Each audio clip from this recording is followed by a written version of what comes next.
ngayon pa lang nakikita natin, dalawa na yung babantayan dito sa Bagyong Paeng.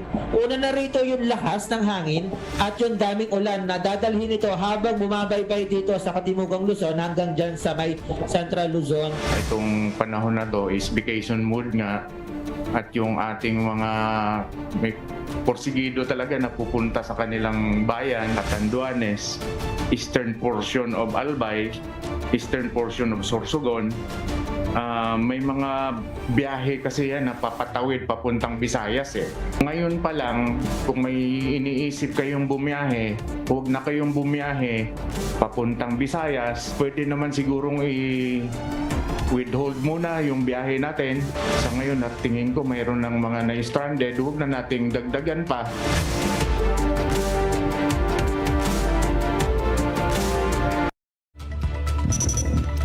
From the nation's capital, all sides, all the time, I'm Robbie Alampay. And I'm Sean Yao. The big story tonight. Even before making landfall, the trough and shear line of Tropical Storm Paeng has already caused flooding in several parts of Visayas. Because of this, many roads were impassable and residents had to be evacuated from their homes. Mobile journalist Pamela Vasquez gives us a front seat to the big story.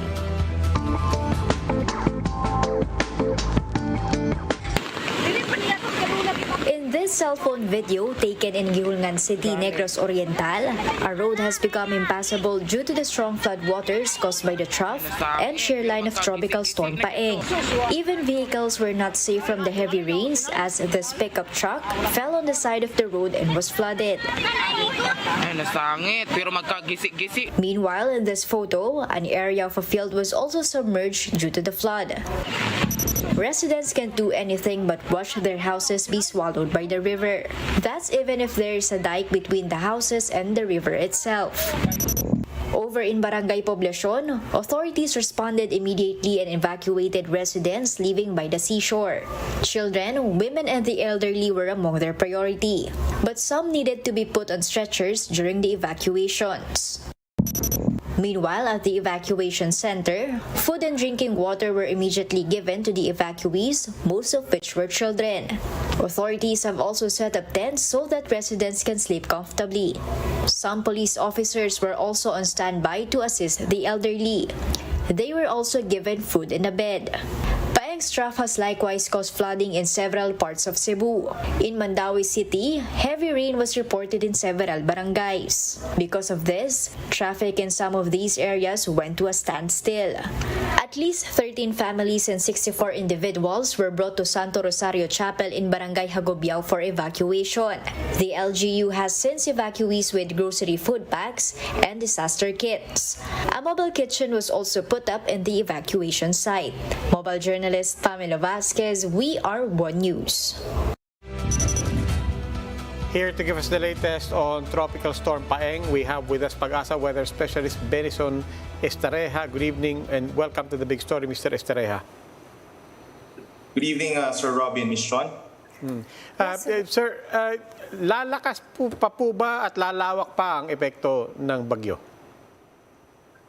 Yes po, kasalukuyan ito ay si Paeng ay tropical storm and we're expecting po na tatawid dito sa karagatan kung saan mainit po yung temperatura. So marami tayong moisture at enerhiya na mangangalap itong si Paeng. And we're expecting within 24 hours ay possible ito maging severe tropical storm. And bago maglandfall po malapit dito sa may parting Catanduanes or particularly Bicol region ay posibleng typhoon na po ito. Alright, Sir Benny, sa nakikita natin, tatahakin niya talaga ang malaking bahagi ng Luzon. Damay din dyan, of course, ang Visayas at ang northern parts ng Mindanao. Of course, Tuesday night, meron ding magnitude 6.4 earthquake na tumama sa Abra.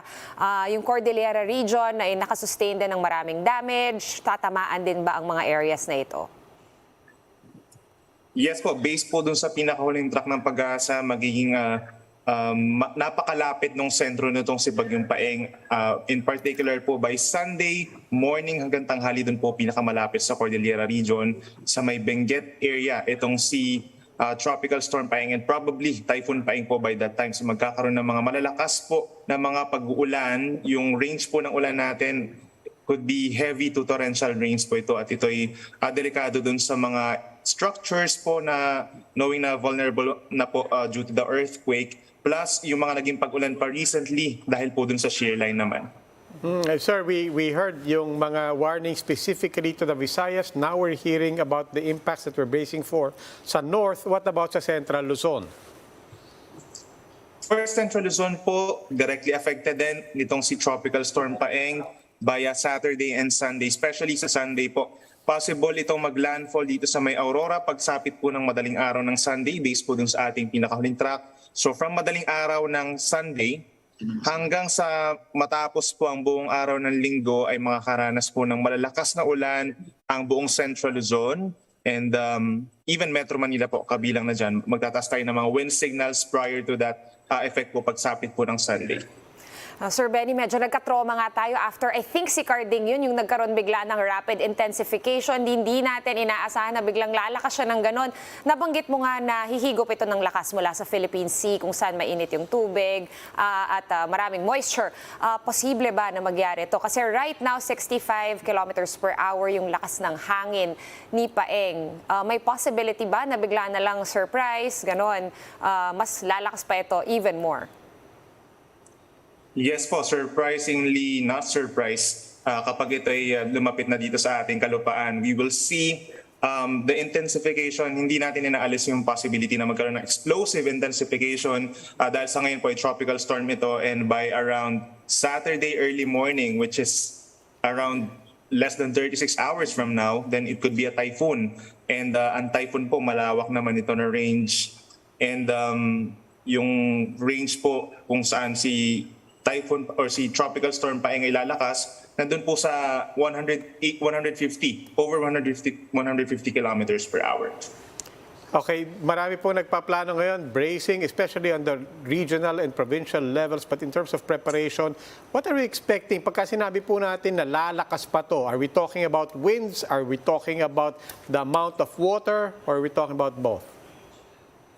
We are talking about both. In terms of yung mga lakas po, pinag-usapan natin ito kanina, yung lahat ng paglakas na yun ay tungkol po dun sa hangin na may experience natin regarding po dito kay Bagyong Paeng. As for the rains, mas marami po tayong marireceive na mga pag-ulan. Malaking bahagi ng bansa po magiging affected. Luzon, Visayas, tulad na nasabi ni Ma'am Sean, even itong northern parts of Mindanao, magkakaroon tayo ng mga pag-ulan over the weekend. Yung intensity ng mga pag-ulan natin, tulad na nasabi ko, dun sa malayong parte, yung mga trough nitong si Bagyong Paeng sa may Visayas and then Mindanao, meron tayong light to moderate with at times heavy rains. Most of Luzon and even itong Eastern Visayas, pinakamalapit sa ngayon itong si Paeng, could range from heavy to intense na mga pag-ulan and at times torrential, lalo na po kapag malapit kayo dun sa sentro. And inulit natin, possible ito magdulot po ng mga pag-ulan, ng pagbaha rather, yung pag-apaw ng mga ilog, nangyayari na po yan sa ngayon, at yung landslide sa mga mountainous areas. Okay, maraming salamat po. PAGASA Weather Specialist Benison Estereja.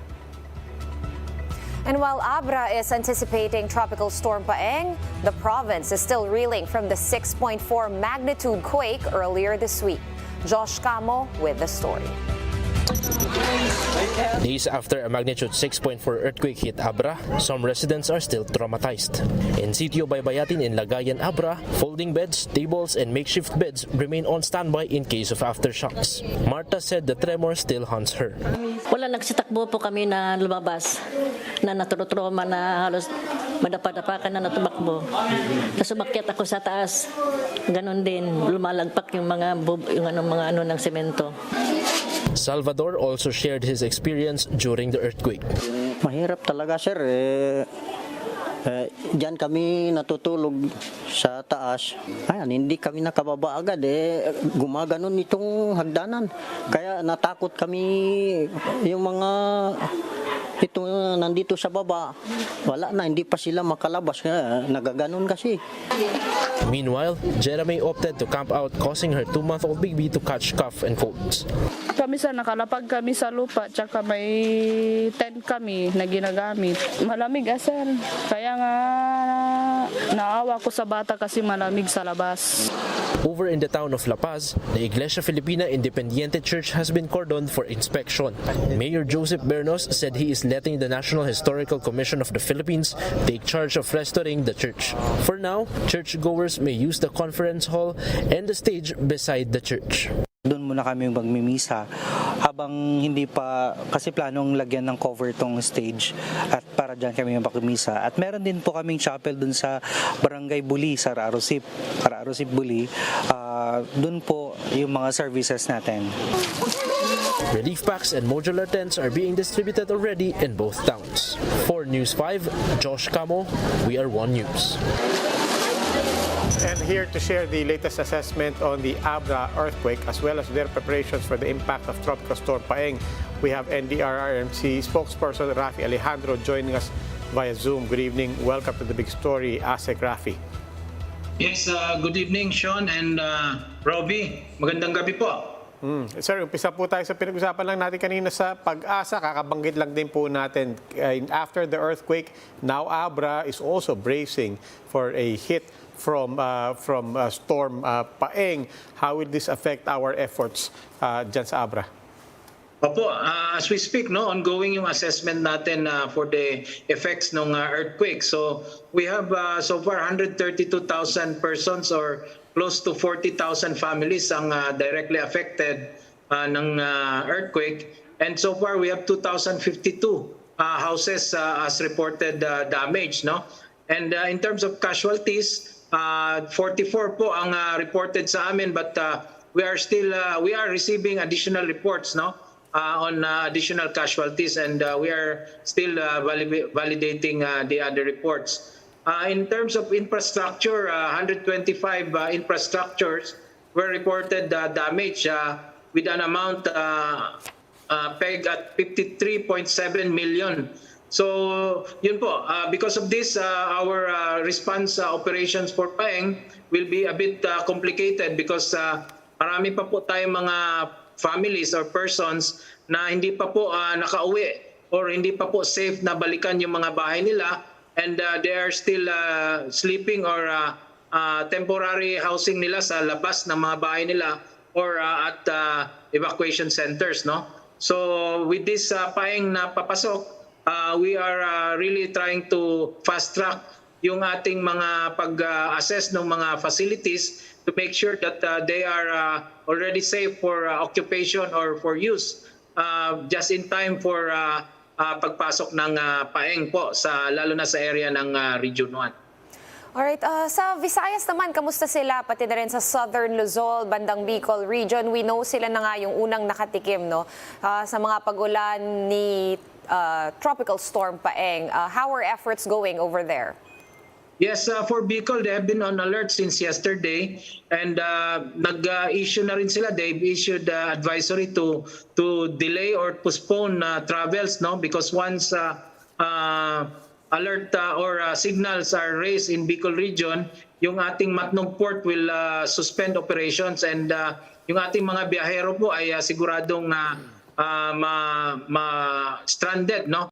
In the parts doon sa Matnog Port natin. So in previous typhoons po, marami pong mga kababayan natin na naging stranded for 2-3 days, no? Bago po lumampas yung bagyo. And of course, we are monitoring yung flooding sa nangyari sa Kalibo, Aklan. Nagkaroon po ng roof level flooding doon sa isang barangay, and our PDRRMO Aklan is doing its best to conduct response operations doon po sa flooding na yan. Right, maraming salamat po sa oras. NDRRMC spokesperson Rafi Alejandro. Thank you, sir. After this quick break, we'll discuss the impending arrival of the bivalent COVID-19 vaccines with vaccine expert panel head Dr. Nina Gloriani. That and more when the big story returns. Keep it here on One News.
economic crisis facing the UK.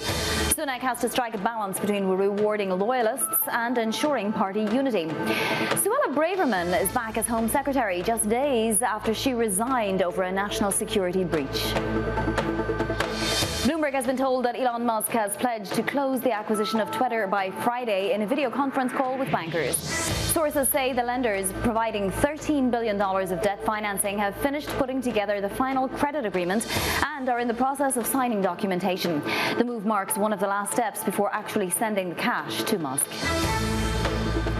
China's central bank and foreign exchange regulator have vowed to maintain the healthy development of the country's stock and bond markets. They've also reiterated that the yuan would be basically stable. The comments were made at meetings held right after the Communist Party Congress, rather than in reaction to this week's slumps in China's financial markets. A Russian court has upheld the 9-year prison sentence handed to American basketball star Brittany Griner for drug possession. The two-time Olympic gold medalist pleaded guilty to possessing cannabis oil in vape canisters, saying she had made an honest mistake. A source says the Biden administration has offered to exchange Griner and another American held in Russia for 2 Russians jailed in the United States. Global news 24 hours a day on air and on Bloomberg Quick Take, powered by more than 2,700 journalists and analysts in more than 120 countries. I'm Vani Quinn. This is Bloomberg.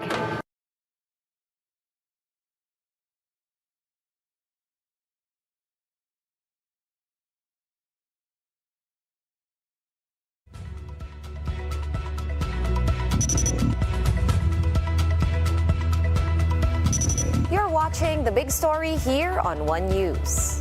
The health department sees COVID-19 cases climbing to up to 18,000 per day by the end of the year, once the policy allowing for the optional use of face masks indoors is in place.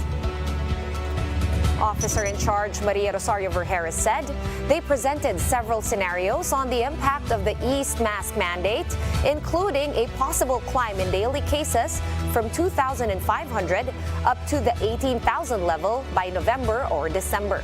Vergara added that they recommended a pilot study be conducted before the actual implementation of the policy. The acting health chief also warned of the emergence of new Omicron subvariants, which could push up infections. With this, the DOH noted the importance of bivalent vaccines, which are upgraded vaccines that target both the original COVID-19 strain and Omicron subvariants. Moderna and Pfizer are already in the process of completing their documents for registration, so their bivalent vaccines can be distributed in hospitals. But for now, Vergara says no brand offering the bivalent vaccine has been awarded a certificate of product registration. Wala pa hong nilalabas na in terms of kung sino dapat yung populasyon na bibigyan. Pero of course, lumabas na rin naman dun sa ibang articles from the other countries na inuuna nila yung mga vulnerable, katulad po ng ating healthcare workers, katulad po ng mga nakakatanda, yun pong may mga comorbidities. To talk to us more about these bivalent vaccines, we have vaccine expert panel head Dr. Nina Gloriani. She's joining us over Zoom. Good evening, Dr. Gloriani. Yes, good evening, Robbie and Sean, again, and to all of you there. Ma'am, bivalent vaccines, how is this different from the vaccines that people already know, and for that matter, the booster shots that they may have already gotten? What they're saying now, kasi bi means two, no? Bi, dalawa yung laman. The original one, now they refer to as monovalent, which means the original strain, the Wuhan strain, is the formulation for that vaccine. So itong bivalent contains the ancestral, the original strain, plus the variant specific. And initially, yung variant specific na nilagay nila was the Omicron 1, BA.1. But eventually, the US FDA required that the manufacturers, especially Pfizer and Moderna, produce or develop the more parang variant specific at that time for the circulating variants BA4 and 5. So that is what is currently being used now. So ma'am, I think bottom line lang naman that people want to know. Diba? So ibig sabihin ba nun, mas magaling to na booster, and for that matter, should we wait? Don't know. Actually, maybe I should refer to the WHO, the World Health Organization, SAGE, strategic advisory group of experts on immunization where they're saying that we should not wait and there are not enough sufficient data to show that there should be a preferential recommendation for the bivalent. So actually, there were 2 preprints that came out, I think, a few days ago about the neutralizing antibodies generated against either the wild type or the variant-specific vaccines, and they were not really very much different from each other. So ibig sabihin, if there is an increase in the antibodies, neutralizing antibodies against the variants, for B4, B5, that was not very high and maybe not significant. But of course, there are other studies that would counter that. But this is the most updated one that we actually show. So what the WHO wants is to give the booster, if there are eligible people, to give the first booster, we're talking about first boosters pa lang muna because we're only about 25% covered with boosters. As soon as possible without waiting. We really do not know if these bivalent vaccines will come. Of course, DOH is preparing hard for that. We're waiting for the applications to be submitted for consideration for technical evaluation. So yes, definitely it gives more antibodies, maybe higher, a little more, but there are data to show that the original one is still good. Right. I just want to add on to what you just said and to what Robbie just said, because a lot of people, of course, they've heard news from the United States that these new vaccines are coming out, and so they'd rather wait for it rather than get the boosters, hoping that by Q1 or Q2 next year we'll get these new bivalent vaccines. But how effective, Dr. Gloriani, are these old vaccines, or the monovalent vaccines as you call them, against these new emerging subvariants? Yes, so they have actually tested antibodies from those who received the wild type vaccines and antibodies from those who received the bivalent, the variant-specific vaccines. And as I was saying, there was very small difference in the neutralizing antibodies generated that would bind these variants now. But of course, you would expect that little difference would be, in numbers, it will be high. So, and it will also be good or effective for as long as the variants circulating will still be the same Omicron. But we do not know that. We do not know how the virus will evolve. It's a very, very difficult situation that we have now. The virus, the SARS-CoV-2 virus, is so complicated. We do not know how it will evolve. But for now, we're good because it's all Omicron children or subvariants of Omicron. But we do not know if there will be a new one. Okay, maraming salamat po for your insights. Vaccine Expert Panel Head, Dr. Nina Gloriani. More stories after the break. Keep it here on One News, all sides, all the time.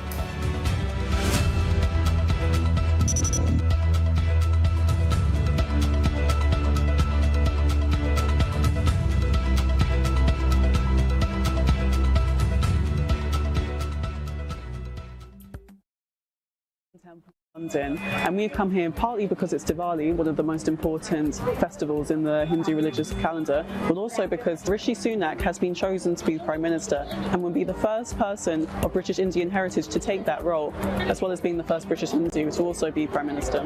British Asians are one of the largest ethnic minority groups in the UK, and where we are now, in the North London borough of Brent, around a third of people are from an Asian background. It's a proud and historic moment for the British Indian community. It's also an inspiring moment for the younger generation from people of all ethnicities to take inspiration and look to public service. I think, yes, Diwali is considered a very auspicious time in the Hindu calendar, and, you know, it's been a difficult year. It's been a year where families have struggled. We're all finding it difficult. We're all struggling, and I think, yes, hopefully this is a new beginning. It's been a massive thing for me to see how this mandir in itself has brought me so much more closer to my religion and also to my culture. And I just hope that the future generation also also get the same feeling that I have attained as well.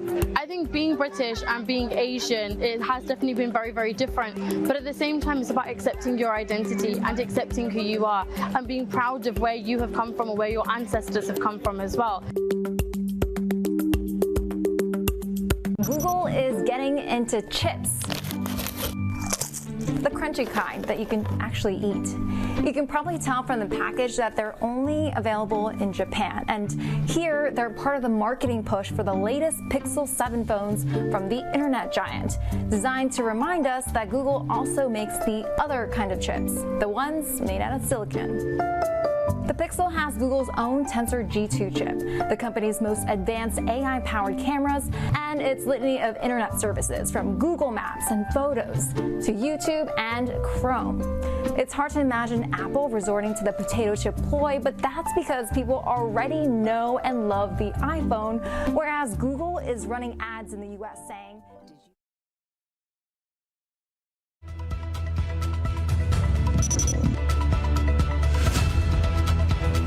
You're still watching The Big Story here on One News. The city of Manila will enforce a no face mask, no entry policy in two major cemeteries for Undas. Jay Robles with this report. Officials from the Manila Police District were up early on Thursday to conduct Oplan Galugat. Armed with flashlights, the police personnel inspected the Manila North Cemetery. Some 300 families, or about 1,000 individuals, used the cemetery as a temporary home. Police were able to apprehend at least 40 individuals, some of whom were caught using illegal drugs. One person was also arrested for trespassing. Ginawa natin to bago natin umpisahan yung magiging deployment ng mga kapulisan natin para mas makasigurado po tayo na yung pagdiriwang ng Undas 2022 is safe. Manila Mayor Honey Lacuna also conducted her own inspection. She said that a no face mask, no entry policy will be implemented at the Manila North and South cemeteries. Voluntary mask use in outdoor settings has been allowed since last month. But Mayor Honey says putting restrictions back for Undas will help prevent COVID-19 transmission. Authorities expect people to flock to cemeteries after more than 2 years of restrictions. Meron pong restrictions doon sa pagpapatupad nila ng voluntary face mask, 'di ba, sa open space. Kapag maraming tao, kailangan po naka-face mask. So, since marami pong tao dito, talaga pong magpapa-face mask po ako. Children aged 12 and below who have not been vaccinated will also be barred from entering the cemetery. Naglalaro po kasi ang ating COVID situation. Kung sino po yung mas immunocompromised, yun yung mga very young and very old, yun po talagang inaalagaan namin. Authorities also remind the public that firearms, sharp objects, vendors, videoke, gambling, and flammable items are not allowed inside the Manila North Cemetery. It'll also be closed off to vehicles beginning Saturday, October 29th. The Manila North Cemetery will be open from 5 a.m. to 5 in the afternoon from October 31st to November 2nd. For 1PH, Gio Robles, we are One News.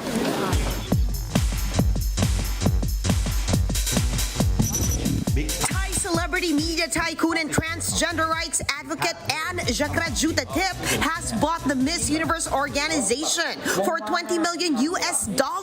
This marks the first time the beauty pageant organizer will be owned by a woman. Anne is the CEO and biggest shareholder of JKN Global Group that runs local versions of Project Runway and Shark Tank. She has always been vocal about her experience as a trans woman and has set up the Life Inspired for Thailand Foundation to advocate for the rights of trans people. The annual beauty contest run by the Miss Universe organization is broadcast in 165 countries and has been running for 71 years. Finally, after 6 years of waiting, Rihanna is making a comeback in the music industry. Riri is set to release her latest song, Lift Me Up, tomorrow for the film Black Panther: Wakanda Forever. Variety reports that the song is a tribute to the life of Chadwick Boseman, the actor who played the role of King T'Challa in Black Panther. For News 5, MJ Marfori, we are One News. And that's the big story tonight. For more updates, follow News 5, the Philippine Star, and Business World online. You may also log on to One News PH for more in-depth analysis. I'm Robbie Alampay. The big story is also available via Signal Play. Make a free account now at signalplay.com and stream One News anytime, anywhere. I'm Sean Yao. Stay safe, Philippines. We are One News, all sides, all the time.